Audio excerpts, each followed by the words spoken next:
Hi everybody, it's me, Marissa-Anne. Um, and as a promise, I am going to do my review on Gen Con. Uh, the one thing that I'm not going to do is do a review that about my experience with Verbo. And the reason why is because it was a very negative experience dealing with Verbo and the host. So I'm not going to give either of them any more attention than what they already have. I'm here to talk about positivity and just to avoid as much negativity as possible. And I think if I were to talk about that, I might get, a little worked up, a little upset. But I'm going to talk about my experience that I had at Gen Con. So, um, Gen Con is an international I'm sorry, it's a North America's largest tabletop uh, gaming convention. People from around the world come to this convention to demo new games, buy old games, demo old games, or whatever they would like to do there. Um, you also have game designers, game developers, gaming publishers. They come to unveil their newest products at this gaming convention. And Gen Con is it has grown throughout the years. Gen Con originally started in Wisconsin, and it used to be called the Geneva Convention. I'm guessing it's still technically called the Geneva Convention, but I'm used to it being called Gen Con. And eventually it came over to Indiana, and it's been in Indiana for a long time. Um, when Gen Con comes to Indianapolis, Indiana, downtown Indianapolis, Indiana, first of all, this is my second time going. The first time I went was last year. This is my second time. For me and my family, me, my husband, and my son. Now, when they say that nerds take over and shut down downtown Indianapolis, that's not an exaggeration. That's the truth. We literally shut down and take over downtown Indianapolis. Gen Con starts on Thursday at around 9 o'clock in the morning and runs 24 hours straight and ends Sunday at around 5 or 6 p.m. Gen Con is so big that um, not only does Gen Con take over the Indianapolis Convention Center, it takes over the train station. It takes over all the hotels and the restaurants that are down there. There is stuff that is constantly going on at Gen Con that you don't even know about unless you actually go there and visit all the spots. Also, we take over the um, the Indianapolis Colts stadium as well, the whole entire stadium, not just where they play, but all the other rooms surrounding it. Like this is no joke. You're talking 60 to 80,000 plus people from Thursday to Friday to Saturday to Sunday taking over um, downtown Indianapolis. Um, and it's a very wonderful experience. If you ever want to experience Gen Con, I mean, you can do what my family did. We experienced it by doing the whole thing, Thursday, Friday, Saturday, Sunday. But if you just want to get a little taste of it, then just go and visit on, any other, just pick a day to go and visit with you and your family or just yourself. Um, so so what happened was we arrived on Tuesday, went to sleep, woke up Wednesday morning, and we went to Bloomington, Indiana. And the reason why we went to Bloomington, Indiana is because the Captain Janeway statue is located in Bloomington, Indiana. Now, I've lived in Indiana my entire life, and I never knew that this statue was here until like maybe sometime last year. And so I made a promise to myself that I'm going to go and see this statue in Bloomington. So my husband and I and my son Um, we drove an hour from Indianapolis to Bloomington to go and see the statue. Now, the reason why the statue is located in Bloomington, Indiana, is because the character, not the actress, but the character, Captain Catherine Janeway from the TV show Voyager, her character is from Bloomington, Indiana. That's why the statue is there. The statue is located outside of a children's science museum called Wonder Lab, and it makes sense for them to put it there, and it's a perfect spot to put it in because that's because Star Trek is all about science and exploration. I mean, you could just put it in a random park if you wanted to, but it's like, nah, it's more appropriate to have it outside of a science museum. Hopefully, as time goes on, maybe more Star Trek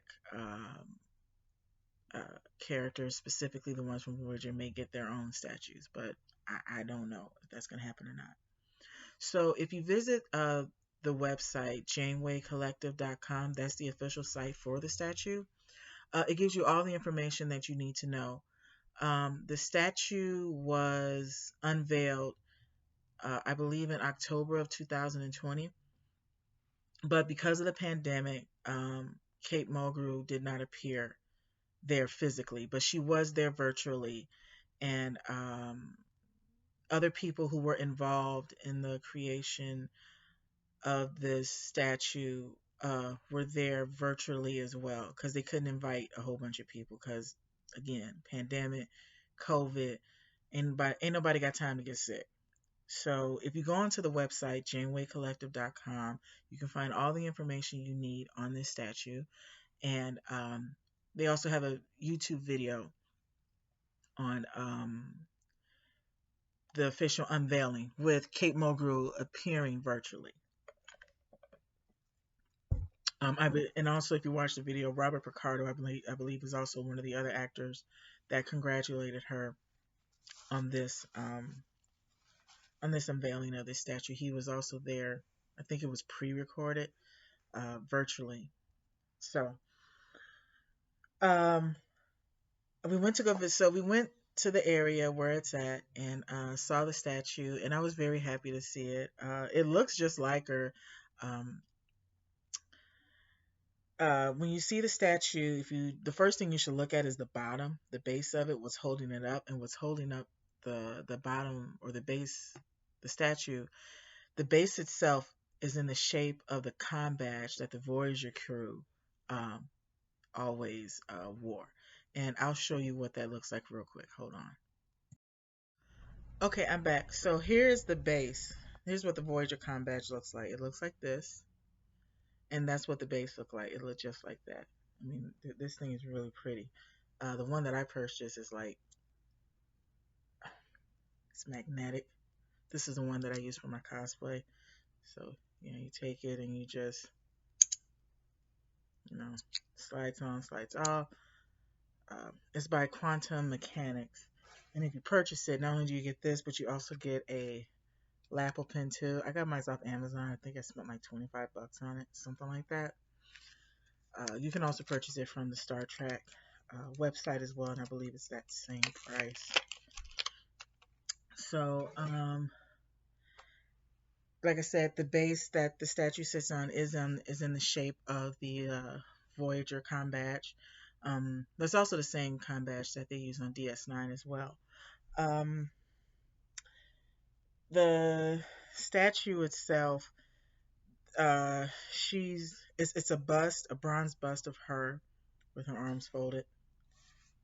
And it says future birthplace of Captain Catherine Janeway, Bloomington, Indiana, Earth, May 20th, 2236. In honor of Captain Janeway's leadership and the accomplishments inspired by her character. So that's what it says on the front of the statue. And I believe that piece is steel. And then Jerry Taylor, who is a screenwriter and I believe one of the producers of Star Trek Voyager and other Star Trek series, she played a part in designing this statue as well. There's a board there with all of the information on Captain Janeway from birth all the way up to her becoming an admiral. And like I said, Jerry Taylor played a part in that. Um, so again, if you visit janewaycollective.com, you will you can see what the statue looks like and get as much information as you need on it. Um, for those of you who have never been there, if you're able to go, then go see it. It's amazing to look at. And yes, it'll be like a short trip, but who cares? I mean, it's Captain Janeway. I mean, it gets no better than that. Um, and then also go see the Wonderlab Museum while you're there because it sits outside that museum. Um, so we went to go, so we saw it, took a bunch of pictures, me and my husband and my son, and then we left and went to the Indianapolis Convention Center, and we went to Will Call to go and pick up our badges for our 4 day badges and our event tickets. Um, and then they had this dragon display up that they had last year. It was like a purple dragon, and we took pictures under that, and that was fun. And so after that, uh, went back to our hotel and got ready for Thursday morning because, again, Gen Con starts uh, Thursday at 9 a.m. So um, I had a schedule for me, my son had a schedule for him, and my husband had a schedule as well. Um, so on Thursday, I'm just gonna talk to you about my schedule and what I did. Uh, so on Thursday, uh, which is the first day of Gen Con. Gen Con is from Thursday to Friday to Saturday to Sunday, and again, it runs 24 hours all the way up until Sunday at around 5 or 6 p.m. Um, so on Thursday, uh, my husband, my son, and I, we all had a event ticket to go play the game Formula D, and that was in the stadium, the Indianapolis Colts Stadium. Uh, we made it a thing where if they have Formula D there, we're gonna play that board game. And for those of you who don't know what Formula D is, if you're fans of Formula One, that's sort of what Formula D is based off of. And then there's another version of Formula D called Formula Day. I believe that is the French version, but you can swap out the different raceways with the with both games. Um, so the aim of the game is to be the first one across the racetrack, as usual, and like in any other type of race. My husband came in first place, and I think I came in like fourth or fifth, and I think my son came in like no, I don't think I came in fourth or fifth. I think I was one of the last people that came in, and I think my son must have came in at third place, something like that. But Formula D is a very fun game to play. It's kind of hard for me to describe because if my husband was here, my husband could explain the rules to you, but don't expect me to explain the rules to you because I can't. I know how to play the game. It's difficult for me to explain it unless I have the board sitting out here in front of me. But as usual, when I play Formula D, I have a habit of like destroying my car before hitting the finish line, which is what I need to stop doing. Um, yeah, I need to stop doing that when I play Formula D. Or I can be like my son, who the moment the closer he gets to the racetrack, my son will blow out all his tires, transmission, brakes on purpose just because he wants to see that car crash so bad. But that's my son. So after that, my son and I went to go play Star Trek: The Deck Building game, and that was in the Indianapolis Convention Center. The heart of Gen Con takes place in the convention center, but like I said, it's spread out at the stadium and at the train station and all the area hotels and restaurants. There's always stuff going on there. So we played Star Trek: The Deck Building game, and I believe there's three of them all together. The original series has one, the next generation has one, and then there was another one that came out that came out when that it dealt with the events of First Contact. So yeah. So all you're gonna see in this game are the original series characters and all the characters from TNG. I kind of wish they kept going with it, but for some odd reason they stopped making the game. My guess is if the game wasn't making any money, they're not going to continue to make it. But it was a fun deck building game. Um, I heard of the game, but I never played it until that day. So again, it was a fun deck building game to play.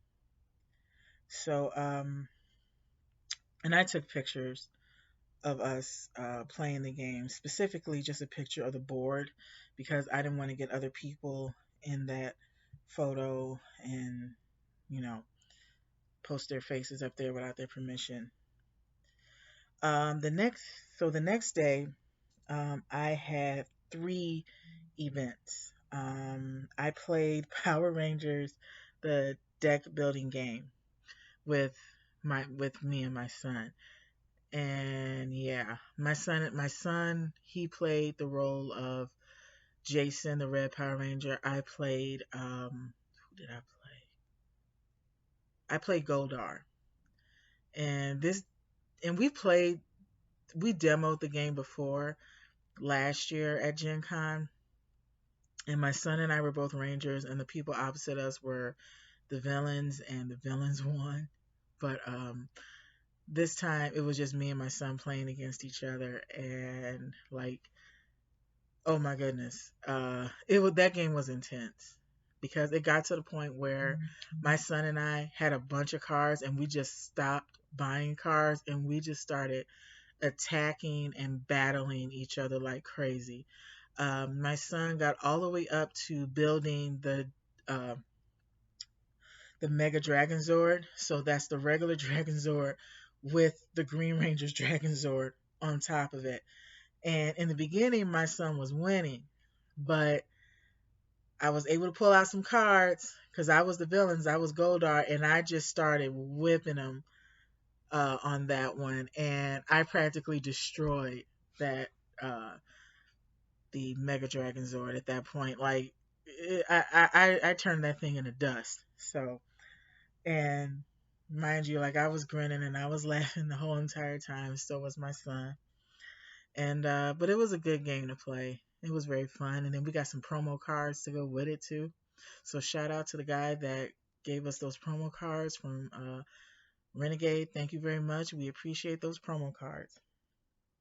Right, because I got one, my son got one. So um, then my son and I went we went to another event called Yu-Gi-Oh! Learn to Play. Um, because I love Yu-Gi-Oh! But I never played the game except online. And mind you, playing it, even though playing it online and playing it, the physical game itself, it's exactly the same way. For some odd reason, I had difficulty understanding it the physical way, but I ended up figuring it out. So I played against my son, and during this game, my son got his revenge because of what I did to him on Power Rangers deck building game. Now, we were playing Yu-Gi-Oh, and in 3 turns my son whipped my butt. My son whipped my butt so bad. I had like -3 or 4,000 life points. That's how bad he whipped me. And he was laughing his butt off and enjoying the fact that he got to beat his mom in this game. Now, usually my son beats me in a lot of games anyway, but it never really bothered me. But I did enjoy beating him in Power Rangers deck building game, and but he enjoyed it even more when I got that -4,000 life points or whatever in that game. And the bad part is the reason why I got a -4,000 was because when he beat me, and he wasn't even halfway through his turn yet, and he just put down whatever card he had, and I immediately lost my life points. And I said, okay, game over. And my son was like, no, mom, no, it's not over yet. I still got more stuff to do. And he just kept going. And I was at, like I said, like negative 4,000 or something like that. And it's like, he enjoyed it. He reveled in it. I felt the way Weevil felt when him and Yugi were battling on top of that train. And even though Weevil already lost, Yugi kept going over and over and over again, just whipping Weevil's butt left and right. And but eventually Taya had to like stop Yugi and say like, "Hey, you can stop. Okay, his soul has already been taken. Okay, like just let it go. You doing overkill." So I felt like Weevil at that point. But anyway, it was a good game, and my son and I enjoyed it. And then my husband and I, we went back to the stadium and we played a game called Pokemon Rumble. Now, apparently, this is a very old game and it's very easy to play. In fact, it's so easy that you can. They don't sell it anymore because this game came out in like the late '90s. We tried finding that game and we can't find it nowhere. Um, but the best way to actually play Pokemon Rumble, if you can't find it, if you can just find the instructions online and find a picture of the original playmat and get a bunch of Pokemon cards, you can play this game. And Pokemon Rumble, it was really fun to play. And it's a good stepping stone for those who have never played Pokemon before because it teaches you the different mechanics of Pokemon and teaches you how it teaches you what the different parts of each Pokemon card means. So it was a really fun game. We had a fun time playing it. And so the next day, Saturday, um, my son and I played Power Rangers Heroes of the Grid, which is a tabletop card and miniatures game. Now, mind you, when Heroes of the Grid first came out on Kickstarter, I bought, I bought the big set, and I opened it, but I never played it. And mind you, this was several years ago. And then they did another Kickstarter, and I bought some more stuff for it. Never played it. I've opened it, but I never played it, read the rules and all that. So that day was my first time actually playing Heroes of the Grid. And we didn't get to finish it because we only had a 2 hour window. But my son and I and the other person that was there, plus the person who was running it, we enjoyed playing Heroes of the Grid. So my son and I now have a strategy on how to play this game. Uh, One of the guys that was there, he played Billy the Blue Ranger. My son played Tommy as the White Ranger, and I played, I believe it was Kimberly Hart as the Pink Ranger. Because there's two Pink Rangers. There's Kimberly and then there's Catherine. But I played I played Kimberly, and the other two guys. Now all four of us were all Rangers. The guy who was running it, he either played Jason or he played Rocky as the Red Ranger. But either way, the other two guys, they had turns to play, but because of the way my son's deck was designed, the way my deck was designed, we were whipping out putties like crazy. So because my son had a move that he could do right before the turn actually starts, there's something that he can do right before anybody else's turn starts. um, I have something that I can do as well. And I was just throwing cards out there because of the way that it was set up. So um, my son and I, we were whipping those putties left and right, not just the regular putties, but the super putties. Now, by the time the game ended, all the putties had been beaten, but um, we couldn't, it was time for us to start going up against the bosses. So, because of and what the guy was telling us was, he said, well, because of what you and your son did with those putties, he said, even though we can't go on with the bosses like Madame Woe and Bones and I think eventually we were going to go, and the evil Green Ranger we were going to go up against, and I think eventually we were going to go up against Lord Zed or Rita, one of them. And he said we probably would have won this game just because of the type of cards that my son and I had. And also the Blue Ranger, he was a good one as well. Because of the Blue Ranger, my son and I were able to reload those same cards again because of the way um, the way Billy's deck was designed. His deck is designed to help you continue to use some of your same cards over and over again. So that was also part of the reason why my son and I were able to start whipping putty butt at the beginning of the game was also because of Billy. And of course, the Red Ranger, uh, he was able to come in and he was able to use a whole lot of power to also wipe out whatever putties were left as well. So we enjoyed that game, and then to we went back to play another game that we really liked, and it's called Disney Sorcerer's Arena, Epic Alliances. And mind you, last year when my son was playing that game, what happened? Oh, I was guest on. My husband and I were a team, and then there was this couple across from us. They were a different team. That couple, I think they were Mickey and maybe Ariel. I'm not sure. But my son and I were Gaston and Sully. And I remember last year I told my son, I said, you know, I reminded him when we went back to that game. I said, do not mess with Mickey like you did last year because I warned my son if you mess with Sorcerer Mickey, we gonna pay for it. My son did not care. He was like, no, I'm sick of that little rat. So so my son decided to go after him last year and we lost terribly. Sully just got pounded and like I said, and uh Gaston just got his butt whipped, all because my son had a vendetta against Sorcerer Mickey. So this year we were playing Sorcerer's Arena again, and this time I was Sorcerer Mickey and Aladdin, and my son was Ariel and can't remember the other character that he was.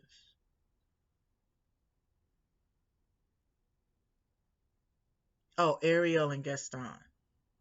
Yeah. Um, that game ended with me losing. And my son was so happy because he whooped Sorcerer Mickey's butt in that game. And I was like I said, my son had a vendetta against Sorcerer Mickey. And I told my son, why you got this vendetta against Sorcerer Mickey? That was the one that you met at Disney World. I mean, you hugged Mickey. You hugged Sorcerer Mickey. You loved Sorcerer Mickey. And all of a sudden you got a vendetta. And my son was like, well, Mom, I'm older now and it's just time to put away childish things. And I just shook my head at my son for that comment. It was just so dumb, but that's just what he did. Now the next day, Sunday, I didn't have any events for that day, but my husband and my son, they had events planned for that day. So throughout that day, I just went around and I just a vendor hall and just shopped around. Um, I went to the Beetle and Grimm vendor. If you don't know who Beetle and Grimm is, um, they're a gaming company. Uh, Matthew Lillard, the actor, is one of the founders of Beetle and Grimm. If you don't know who Matthew Lillard is, he is an actor. He played, kids would know him as Shaggy from the live action Scooby Doo movies. Those of you who like horror movies, if you saw 13 Ghosts, he was in that one as well. Um, his breakout role, or one of his breakout roles, was in the first Scream movie. So that's where Matthew Lillard is from. So I met him and I just went there just to get some tips on how to get my son into playing Dungeons and Dragons, and he told me where to start at.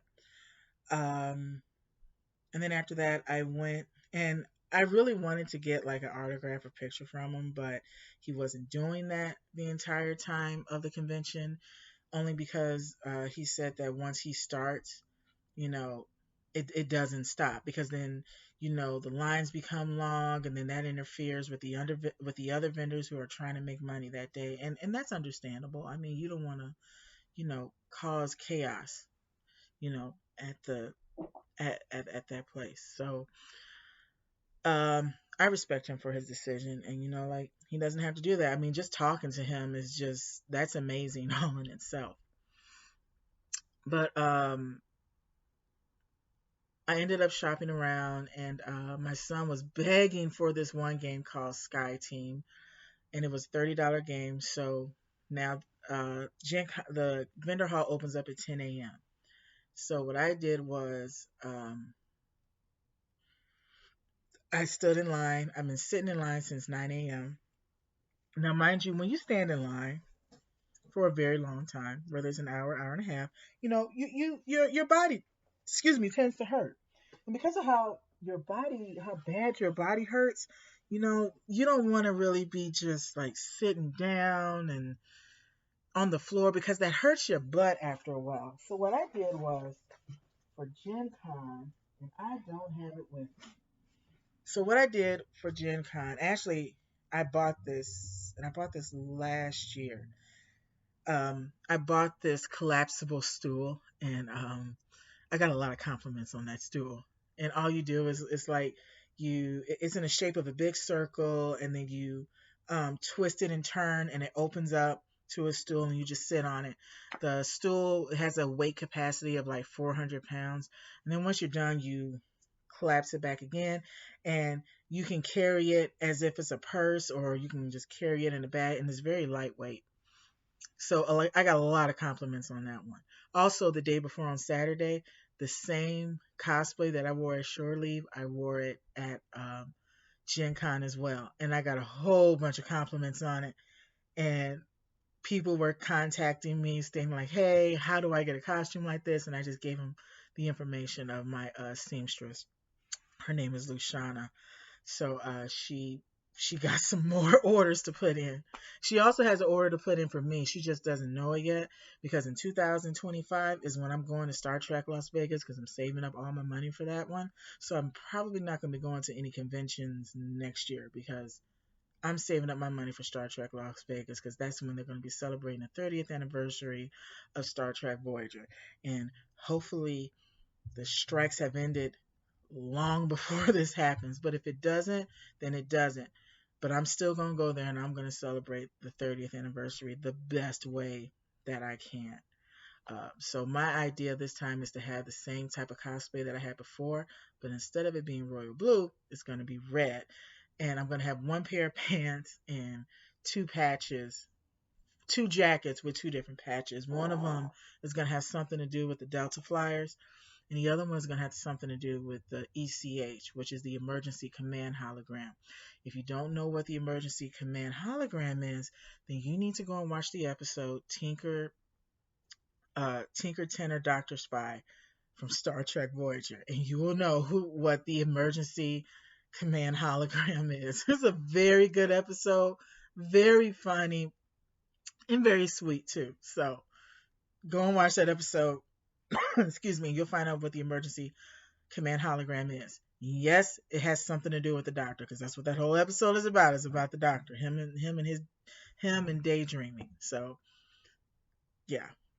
So anyway, I stood in line, like I said, and the moment they opened up the doors, um, I walked in there as quickly as possible to get to the what was that company?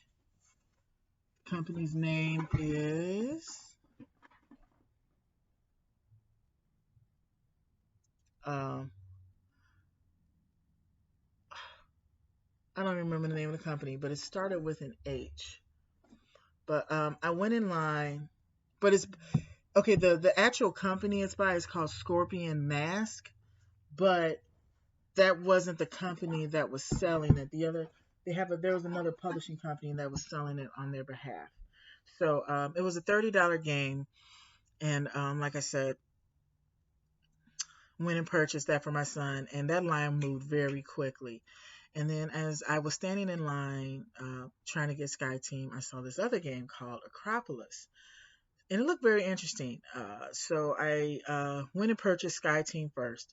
Then I came back and I demoed Acropolis because if I don't purchase Sky Team, my son was going to get mad. And the reason why my son wanted the game Sky Team was mainly because it's a game about pilots. And when my son and his plan for the future is to become a pilot, and I'm doing whatever I can to make sure that happens because um, yeah, as I get older and I retire and I want to travel, I'm looking forward to like some discounts, some free flights, stuff like that. So I did that, and then I demoed Acropolis.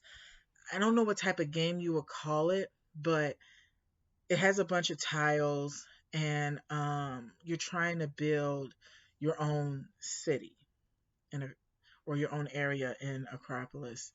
And there's certain rules that you have to follow in order to build these cities. And it's just tiles. There's no cards, no dice, none of that involved. It's just tiles. And then after that, I went and demoed a game called Starship Captains. And the reason why I demoed that game, and that Starship Captains, I think it came out last year. I'm not sure. But just looking at the preview of it, it's like, okay, this is like Star Trek and Star Wars put together. And when I say Star Trek, like, it's a female captain on the front. And the way they made her look, they made this female captain look just like, almost like Captain Janeway. And the way the uniform was designed to look like a Star Trek uniform. But Starship Captains is like Star Trek and Star Wars put together. And then I went and I enjoyed playing that game. It's a very easy game to play as well, easy to learn and very fun. Another game that I demoed was What If Legendary. If you and What If is based off of the Disney Plus series Marvel What If. It's a deck building game. It has not come out yet. It's in its final phases, so I wasn't able to purchase it. But but like I said, my favorite types of games to play are cooperative and deck building games. Those are my favorite games to play. And so I enjoyed that game as well. I wasn't able to finish all of it because the con was getting ready to close soon, and I needed to. Uh, the vendor hall was getting ready to close soon, actually, so I had to, you know, hurry up and do finish what I needed to do. The other game, but the one game that I really wanted to do, that I really wanted to play, was AEW Versus. Wasn't able to demo it, but I went out and bought it. Um, I've heard of Versus. I never played it. I'm not exactly sure what type of card game it is, but I purchased it anyway. And then on my way out, um, I am just walking through the vendor hall, and right in front of me is this vendor, and they have multiple games that they sell that they've created.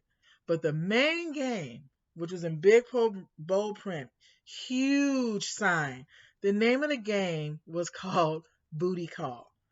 And so because I saw that word booty call, it intrigued me to go to that vendor. And I went to that vendor and I was laughing. And I was like, okay, tell me about this game, Booty Call. So he explained to me how this game works. Mind you, it is not appropriate for children. It's about a bunch of ghosts and some stuff.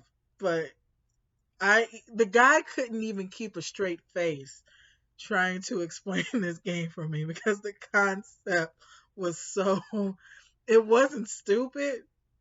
It was just so insane that all you can do is laugh at it. And while he's laughing trying to explain this game to me, I'm cracking up because of all the puns and stuff that they're using in the game. So he didn't even get to finish explaining the game to me. I just said, "How much is this game?" He was like, $15. I was like, "Okay, here, you here's $15. Just give me the game," and I bought the game just because of the concept behind it. So, and then, you know, I met up with my son and my husband after their game, and it was time for us to go home. So, and that's always the sad part about, you know, a convention is when it ends. First time I went to Gen Con, which was last year, and it ended, like, I was getting ready to cry because I wanted that convention to keep going.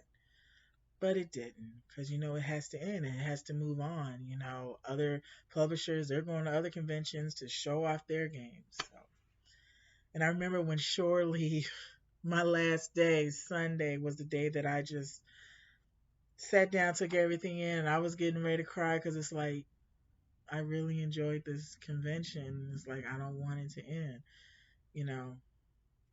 Um, and I did, and then my family, we felt bad too on Sunday when we were all done doing whatever it is that we were doing, whether it was going to events or, you know, running around through the vendor hall doing stuff.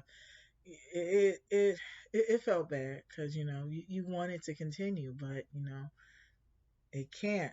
But there's always next year that we can go to Gen Con. Mind you, I may not be going to Gen Con next year because, like I said, I'm saving up for Star Trek Las Vegas. Um, but again, we enjoyed ourselves very much. And for any of you that would love to go to Gen Con, I urge you to go. It is a very fun time. And even if you aren't able to sign up for any events, go anyway. Purchase some generic tickets because not everybody shows up to their events like they should. So I urge you to go. And even if you don't want to purchase generic tickets, go into the vendor hall because if you go into the vendor hall, there's a bunch of games in there you can demo for free and you don't even need to purchase generic tickets for. Okay. Also, in parts of, if you go to any of the halls inside of the Indiana Convention Center. There are games there that you can demo and you don't need generic tickets for, you just sign up for. One of the biggest ones is Pokemon. Uh, well, if you go to the Pokemon one, the official Pokemon one, you are going to have to pay for it. The pricing of the demos range anywhere from like $4 to $22 each. And I know to some people that may sound like a lot of money, but it really isn't because you get a whole bunch of cards when you do that. And for every game that you win and for every Pokemon event that you participate in, you get some tickets and you can use those tickets to purchase um, Pokemon merchandise that is right outside of where they, on the other side of the tables where they do their events. So, again, I had a very good time. My family had a very good time again enjoying Gen Con, and I just recommend that all of you go just to get a taste of it to see what it's like. And so I'm gonna end on this good note by saying I love you guys and be good to people and be good to yourselves. And I will see you in the next one. Bye bye.